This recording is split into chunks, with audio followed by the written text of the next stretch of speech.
একটু এদিকে আপনি ক্যামেরা দিকে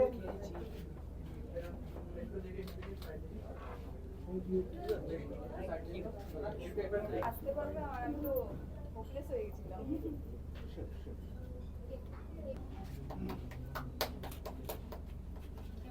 নাইস।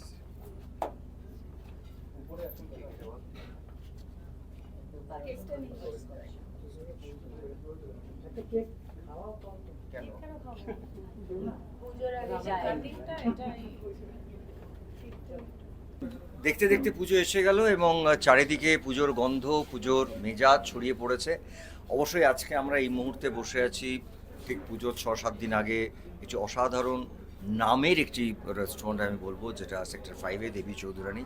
কারণ আমাদের ছবিও রিলিজ করছে ঠিক পুজোর সময় এবং আমাদের ছবির নাম দেবী চৌধুরানী। সেখানে আমরা দেবী চৌধুরানীর টিম নিয়ে এখানে এসেছি। তবে সত্যি কথা বলতে গিয়ে আজকে আমার যখন আমি শুনেছি এটা একটা সুন্দর একটা রেস্টুরেন্ট, আমি কিন্তু নিজেই বলেছিলাম আমার পিআর টিমকে এবং মার্কেটিং টিমকে যে আজকে এখানে শুধুমাত্র পিআরের জন্য আসবো না এবং আমাদের ছবি নিয়ে আমি আলোচনাও করতে চাই না, সেটা নিয়ে আমরা সারাক্ষণ আলোচনা করছি। এখানে আমি চেয়েছিলাম যে আমার সাংবাদিক যেসব বন্ধুরা আছেন আমার থেকে অনেক ছোট যারা, তারা সারা বছর প্রচুর পরিশ্রম করেন এবং পুজোর সময় তাদেরকে অনেক দৌড়াদৌড়ি করতে হয়, কারণ পুজোর সময় একটা না 3-4টে ছবি একসঙ্গে আসে। এবছরও প্রত্যেকটা ছবি বাংলা যেটা রিলিজ করছে 26 তারিখে, প্রত্যেকটা খুব ইম্পর্টেন্ট ছবি, প্রত্যেকটা খুব ভালো ছবি। আমি সবাইকে বারবার অনুরোধ করছি 4টে ছবিই গিয়ে হলে দেখবেন এবং আমার দৃঢ় বিশ্বাস যে 4টে ছবি 4 রকম এবং প্রত্যেকে ভালো লাগবে।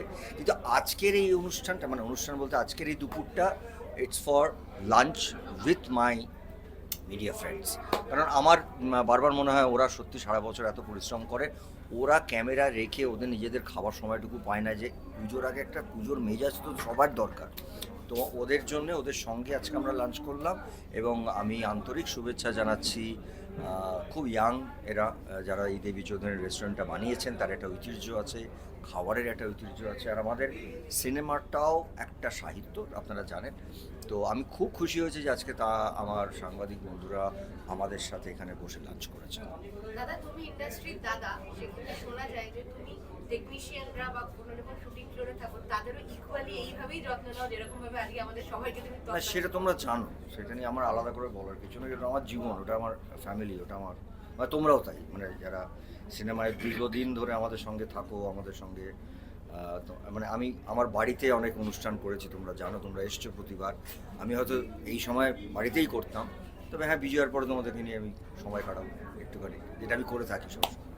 দাদা, একটা প্রশ্ন করি। ভবানী পাঠক একজন সন্ন্যাসী ছিলেন, আর বাস্তব জীবনে প্রসেনজিৎ চট্টোপাধ্যায় খাদ্য তালিকা দিয়ে সন্ন্যাসীর মতন জীবনযাপন করে শোনা যায়। তা আজকে এই যে আমাদের খাওয়াচ্ছেন, সবাইকে যত্ন করছেন, কিন্তু আপনি কতটা এই দেবী চৌধুরানীর খাবার দাবার এনজয় করলেন? দেখুন, আমি বলছি সন্ন্যাসী তো আমি নই, কারণ হ্যাঁ খাওয়া দাওয়াটা আমি অনেক বছর ধরেই মেনটেন করি, ওটা আমার কাজের মধ্যে পড়ে। কিন্তু হ্যাঁ, আমি ঈশ্বর বিশ্বাস করি, আমার মাকে আমি বিশ্বাস করি। আমি হয়তো নিজে খেলাম না, কিছু মানুষ আছে জানেন তো পৃথিবীতে, যারা অন্যদের ভালো লাগা দেখলেও ভালো লাগে, এবং এটা আমার একটা কি বলবো, এটা আমার আমার আমার দায়িত্বের মধ্যে পড়ে। এক কথায় বলছি যে আমার সঙ্গে যারা সারা বছর থাকেন, সেটা আমার ইউনিট, আমার আর্টিস্ট, আমার টেকনিশিয়ানস থেকে আমার সাংবাদিক, যারা বিশেষ করে আমাদের এন্টারটেনমেন্ট জগতে থাকে, তাদের সঙ্গে এত বছর আমরা কাজ করি। মাঝে মাঝে আমি ওদের বলি, তোমরা ক্যামেরাটা রেখে তোমরা একটু নিজেদের মতন সময় কাটো, তারপর আবার তোমরা কাজে ঢুকে পড়বে।